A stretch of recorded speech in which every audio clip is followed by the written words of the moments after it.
he almost pass out like until when he raise his head and see that the pikin take knife. To her, according to her, that her pikin wanted to use the knife to shook her neck. Okay? Now he can pull a hand, the knife just go straight to his head. Blood just burst. As blood burst, the pikin no still live am. Why you fun yen no talk? As him call this boy rich, the boy say he no go. She said that very day, he don't drop pikin abi, I no know. He go Timini. As he go Timini now, go pick pikin. When pikin close, something like that. She was supposed to drop the key when she left the house for somewhere where they drop her. But one way or the other, Iyenu Kokomo did not remember to drop the key. Yeah? Mona listening to this part very well. Many African women, they go there, sell food stuff. So she go there to sell her fried meat. And she sell her groundnut. And she also do her ten. Because, you may do it go be in the ya fe ten. So, Iyenu Kokomo no remember to put key where he pikin supposed to pick key when he come from work. Eke no siemere na hena. And the pikin believe say, because you know they calculative, you are so zaga. Na it make you no know the right thing to do. Yeah? That was now waiting cause problem for two of them be this so. So when the pikin come back from work, check the place where he's supposed to pick key. If mama not drop key, mama mistakenly carry key follow body. If pikin call him mama, where key? Iyenu Kokomo check his bag, key dey inside. Oh, la wo man. What will I do now? He say now you and your man go gather come. He say no, his man not dey come here until 5 o'clock. Now Iyenu Kokomo say, okay, wait, make I dey come. But they say some of the place is far. You see why driving license is good for this one. Yeah, list. Atamu wabana why wo you know. I wish Iyenu Kokomo daughter is driving. Wait till come be train station now. Wa belegbo aji. Wait till be train station to just drive, carry your mama, carry the shopping, carry your pikin, carry key na cons. So before Iyenu Kokomo pikin go enter bus, go where his mama dey go collect key, it will take time.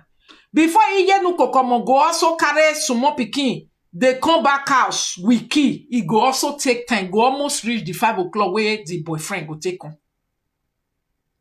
You understand? So Iyenu Kokomo pikin na girl osawwe kon call him mama say, where key? Iyenu Kokomo say, oh, iwa mu san lelegbe eboswene. La wo vive obona kawa he just cut phone for yet. I know how stupid you are, stupid drunk, stupid this, stupid idiot. You are always like this, so I don't even know what you are doing. You are here get. Oh, where me na wa for no. You know what rule beg in con de run. Okay, train station na be Timini. Okay, so you understand? So now she start to the panic again because anytime she do something wrong that her daughter will be angry, she says she always have this panic. She will be shaking. She will even be praying, make she not go do more worse or what. She always have this thing. She really said she wanted to really leave because too much of all these type of things. You understand? So she say, so she can't panic that she can't miss the bag again, something like that, where she put key. Halfway home, she have to go back again. Out of panic, she lost the key. And see that it's not with her, she have to go back again. Her daughter, hearing of that, could not even say a word again, was just waiting, maybe a mother come house.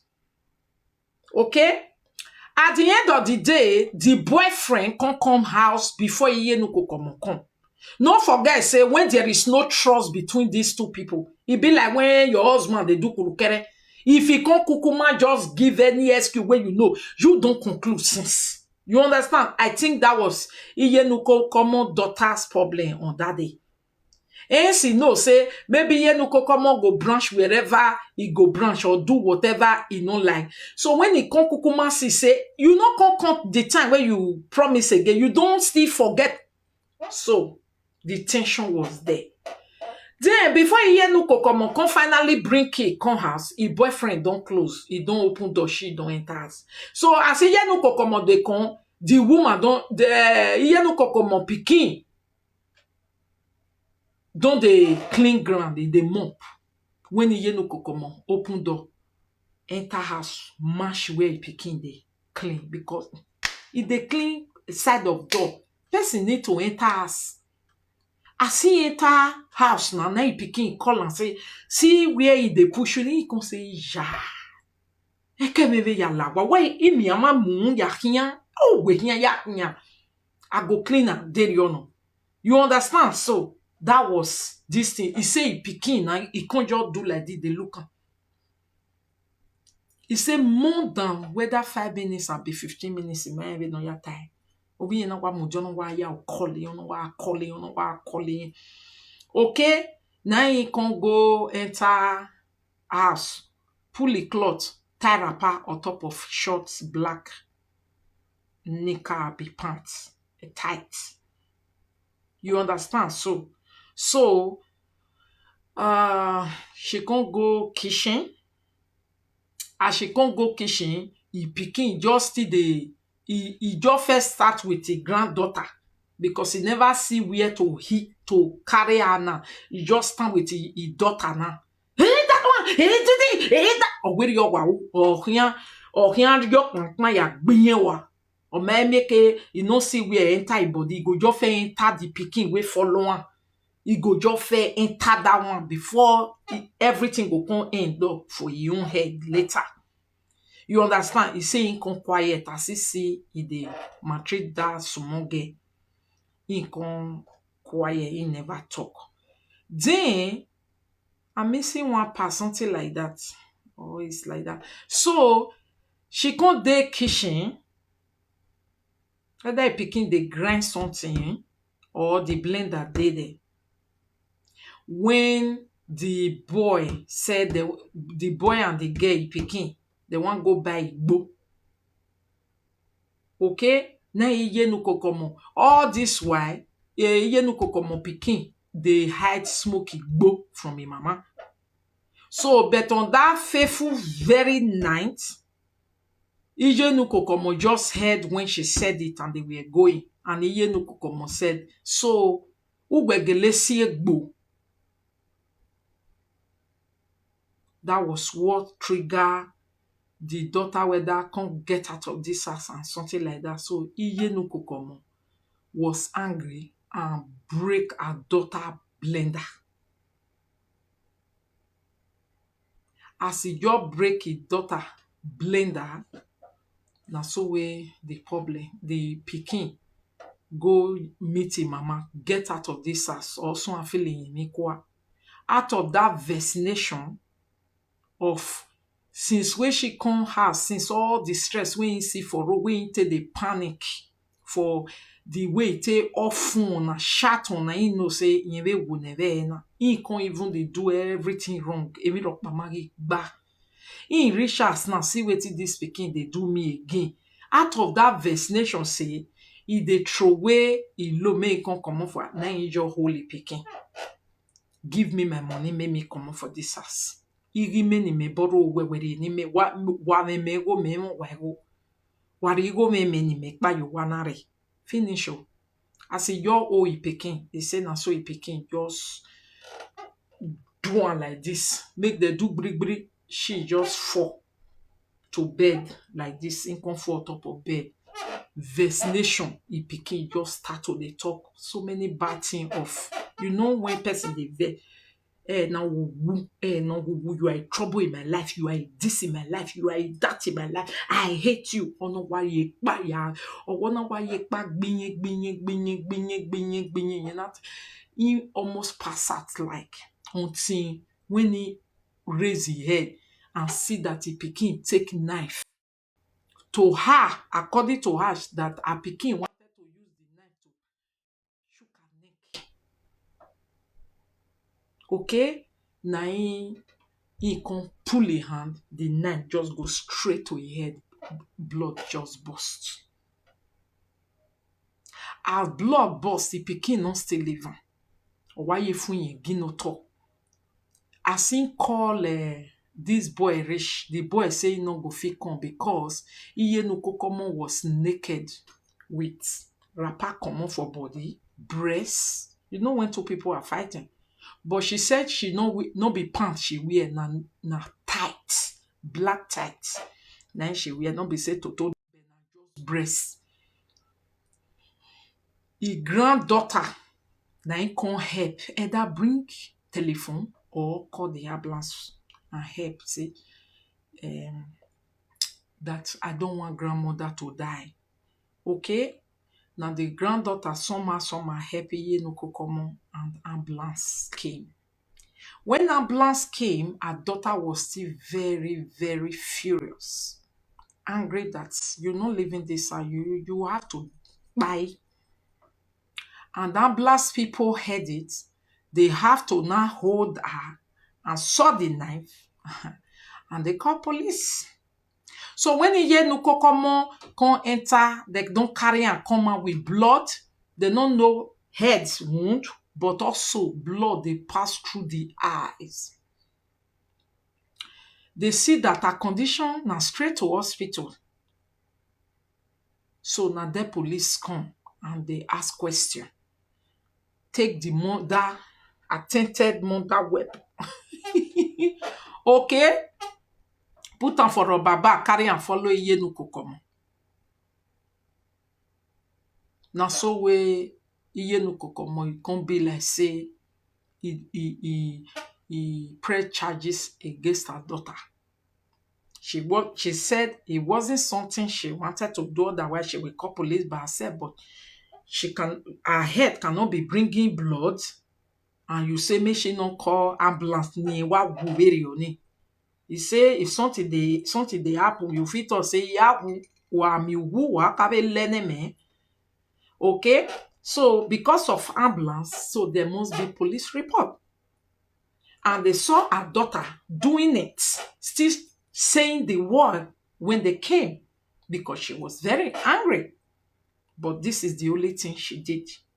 But all this type of bad attitude and character of trying to push her away after she called her was very bad. Then, now let me put this is what happened when police come to carry her daughter, take her away from the house and go put her for house arrest. If it be no see person house, we go do house arrest for go prison. You know, Italy is like that. So whether she finds somebody, whether na from Victor Congo, I don't know, where she for do house arrest. Otherwise, if she be not see somewhere, she for go. Because she was not allowed in the house with the daughter like that again. She have to go do it aside. So now there they just give the restriction. Because of the words Iyenukokomo daughter was saying with anger, they need to give them restriction, because if you hate your mother to that extent, something else might happen. So they cannot near each other for now. They can't go close for now. But Italian police know that Iyenukokomo na him mama, na him bring her come. But look at what happened. Good that Iyenukokomo dey in good hands. They not took her to hospital, take care of her, knowing that she don't have where to go, because Nene Kotominion, the address, he no get nowhere to go. But she get Italian passport. She's protected. So Italian people need to carry her to somebody's house where be, una dey abroad. They will not give her temporary place. Way from there, they will give her her own place in Italy, which is in process. Then, when the day has so, when Ijenuko come start to say, I want to go back house because now that one will come here for tonight. Why Ijenuko come want to go back to Nigeria? Why she feel Nigeria will be better for her? And why she said she will not work again in abroad. If she's going to stay to it, I don't know. So, she said, in all this attitude, she can see say her daughter is a user, always using her. And she is a weakened part that can never say no to her daughter. Even if her daughter, the fight finish now, because you can see, say, Iye no ko come, just they come for hospital. The following week, she was already with her granddaughter. Who owns the daughter? Is it not this her uselessness daughter? The one where say make him mama kpai, but him mama no come kpai. The following week, he don't really they use on like us gay again. Can't play here, can't do this. You love your granddaughter. That will be wa better you. Wa be wa stay with her, but uma be wa use it. So he no come now find out after he pikin don't call her, come help me from UK. Otherwise they go take this granddaughter. He don't come, they can't find out say he pikin. So now he no come decide say make he go back home to Nigeria because he pikin is always going to be taken from her. No regard, no love. She don't know why, no respect. You understand? And she cannot say no. She cannot say no. She don't know why. The only way she can say no to her daughter is to leave the continent where she can ever feel better ticket to come to her daughter. Then she tell Issa Ahmed, say, I'm going to go to Africa. So that number one, me myself will know that if my daughter asks me something, and I know feel buy ticket come, and the daughter now can never buy ticket to save her ass. You need the Yenuko come to always fix her.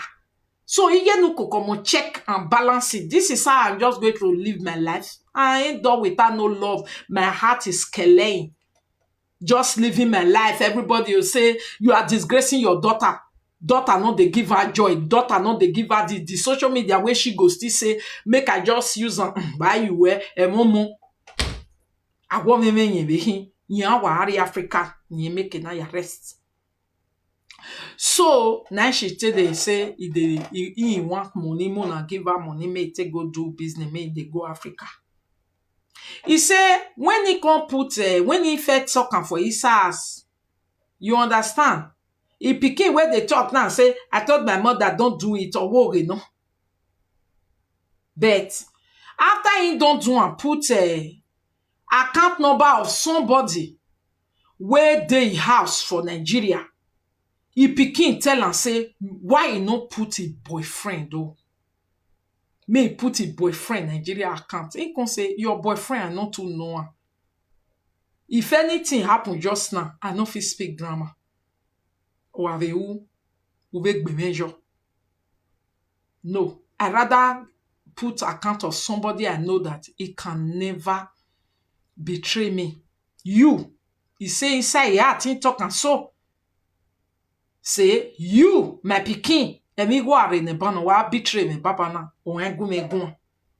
Ewo, igu we do ke me